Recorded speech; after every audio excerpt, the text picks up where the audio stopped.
Micro wins. So what I mean by that is this isn't going to happen overnight. You're not suddenly going to be an accountability king. We're still not accountability kings. We still have our moments where we blame other people and we strop and we have tantrums. But maybe out of all this 20 thoughts you had, one of them you're going, wait, I'm in charge now.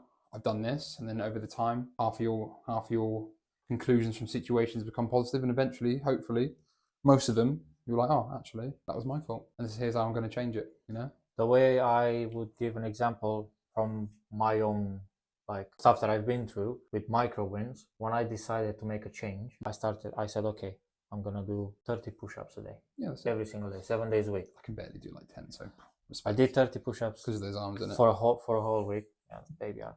For a whole week, 30 push-ups a day. Then I said, okay, next week I'm gonna keep doing this, but also I'm gonna say no to a chocolate a day. Just little bits, yeah. Just little bits. Baby steps. Yeah. That's how literally. That's slowly, how you slowly. achieve everything Yeah, in life. yeah. It's That not is gonna like the happen blueprint. overnight. That's it. I'm fully jacked and I'm eating healthy, and you still need to gain that skill of self-respect, self-control, Yeah. to get control over your mind, to not let your mind get control over you. It's by these micro wins. And the next week I said, okay, I'm gonna do 50 push-ups a day, and I felt after That's 30. That's ridiculous. After 30, I felt like, but that's enough. And then I was like, no. I said 50, I'm going to do 50. Yeah. I did 50. And the next week, more, and slowly. And I felt proud of myself. And I You should be. celebrated, like, inside my mind. I was 90% of people watching this can barely do 10, myself included. So that's the same. 50. I can. The hell. Most I've done in one go, I think it was 50. 40 or 50. I cannot remember.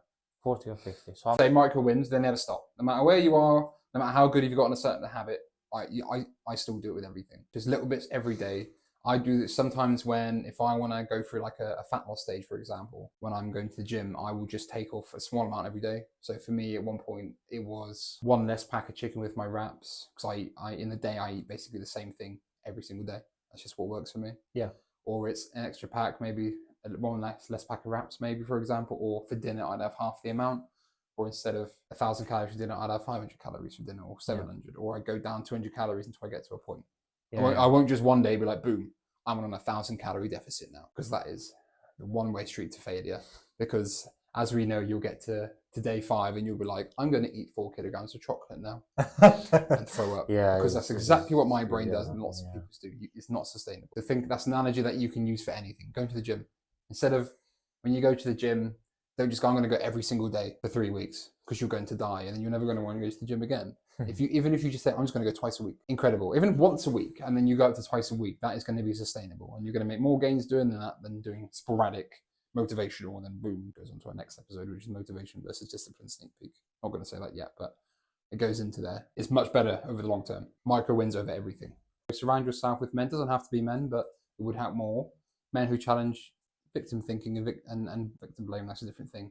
But who challenge your thoughts, and they might recognize the pattern and say, well, wait a second, bro, like that was terrible language. But then, they might say, wait a second, are you sure? Like, actually, did you realize that they did this because of that? In a nice and supportive way, And that's, once again, that's something we want to try and provide for people, not just ourselves, but other people. You need good people around you, bro. Everyone needs. It's as simple as that. Yeah. You need.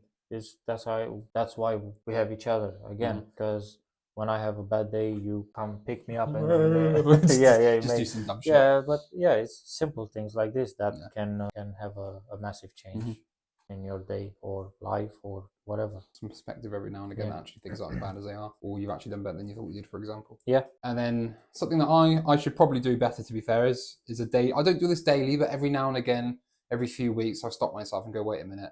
Am I acting? I don't even say lead. It says here, am I acting like a leader or a victim? I just say, am I being a victim? Am I blaming other people? Is what I say to myself. And I stop myself going down that hill of just being someone that blames other people for their mistakes and things that happen to them. I'm the same. Yeah. I'm not doing it every single day, because I know I used to do it every single day. Because you had to. Yeah. When I had to do it, because I was on my journey to change myself, to become better. But just so I don't get comfortable with things, I'm still sitting every now and then, and it's happening a couple of times a week, to be honest. I sit and I just think about it, or while I'm driving or whatever I'm doing, it's still it just comes up in my mind. Yeah. I'm just like self-analyzing. Just little bits, And like make sure it's a micro win, isn't it? Yes, I think yeah, it yeah. falls into that I category. self-analyze and make sure what I'm doing is not going off the path or off my journey that I choose to go on. It takes, yeah. So I remember a book I read, not Atomic Habits, the one before that, The Slight Edge. It's about, the author talks about like a rocket going into space, for example, and the rockets, the trajectory, like let's say the trajectory of the rockets aren't just going straight, even though they want to go this way. Due to physics or whatever, depending on where maybe in the earth is wind resistance, it kind of goes with that. You have to make course changes every now and again. And it's the same way you're going in your life. You're going up, and you make a mistake, you go down, you go, whoa, wait a second, what the hell am I doing? You go back up, or you have a really big one, you go, just save that one. And you learn from that one. The next time you go down, it's not as much. And you go, oh, I changed this like that. Oh my God, I can go up there. And it's making sure your trajectory is in the right place. It's kind of what you were doing. That's a good way of me thinking it. Yeah. As I said, maybe people every now and then it does happen a couple of times a week. Yeah. I just like to sit and analyze myself and think, what am I doing? Is it right? Is it wrong? Am I going off path without even realizing? Yeah, I just am I lying to myself? Yeah,